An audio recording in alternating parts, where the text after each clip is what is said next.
Hey foodies, Chef Tiki here, and today on Tiki's Tidbit, we're discussing how to properly prepare the perfect hard-boiled, medium-boiled, or soft-boiled egg.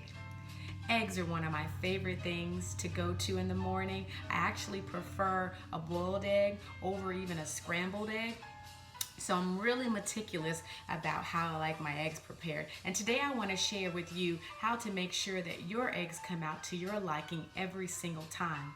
Now there's nothing more detestable to me than an egg that has been overboiled. And an indication that your egg has been overboiled is probably when you go to cut it open, you have that gray-green devil ring. That's what I like to call it. It's ugly. Not only is it unappealing to the eye, but it's super dry, it's super rubbery, and I can't stand it. So I want to help you today. If that happens to you once or all the time, today it stops after Tiki's Tidbit, because now you're going to learn how to prepare the perfect egg, okay? So first thing you're going to do is start with your pot, your saucepan, and I'm just going to simulate this here. Obviously this is not a pot or a saucepan, but we're just going to pretend that it is just for this segment so we can get through it and you can see exactly what I'm saying as I'm going through, okay?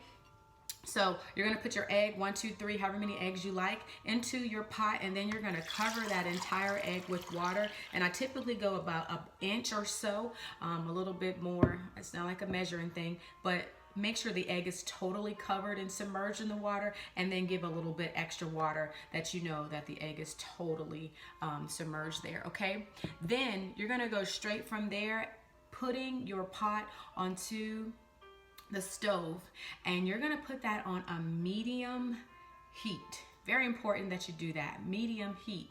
So your tip today is not to put the stove on a high heat, okay? So once you do this, you're going to let nature take its course there, and you're going to let the temperature raise up. So for a soft-boiled egg, for those of you who like a soft-boiled egg, you're going to cook your eggs on medium heat for 5 to 7 minutes. The results of a soft-boiled egg is that the actual protein, or the white part of the egg, will firm up, but when you actually penetrate the egg, you'll get a nice yolk consistency to come out. It will be a little bit running. And so for you people who like that, you're going to take your breakfast toast and you're going to dive right in and sop that yolk right on up. Me personally, I like a medium boiled egg, and so for the people who like a medium boiled egg, you're going to allow that to lightly simmer on that medium heat for 9 to 11 minutes, okay?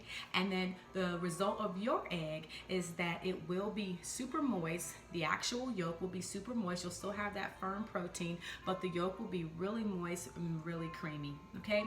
For people who do like a traditional, if you want to call it, hard-boiled egg, you're going to allow your egg to cook on medium heat for 13 to 15 minutes, okay? After 13 to 15 minutes, the results of your egg will mean that your yolk consistency is a bit more crumbly. It's not totally dry, it's just a little more crumbly consistency, which if you like that, then that's going to be the perfect hard-boiled egg for you. Now I'm going to pause right here because there's another method, and this is the method for people who decide that they want to make an egg, but they don't want to babysit it for the times that we just went over, okay? So you're going to start your egg the exact same way, only you are going to have to stand there for at least 2 to 3 minutes until the water comes up to a nice simmer.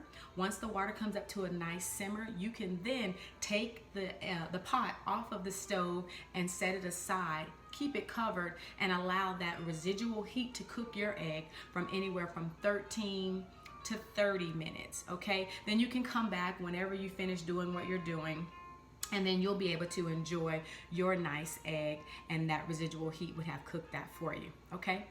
All right, so back to the people who are gonna actually time this out and prepare their egg. Once you've taken your egg out of the pot, you're going to immediately place your egg under either cool running water, which is nice, Nothing wrong with that.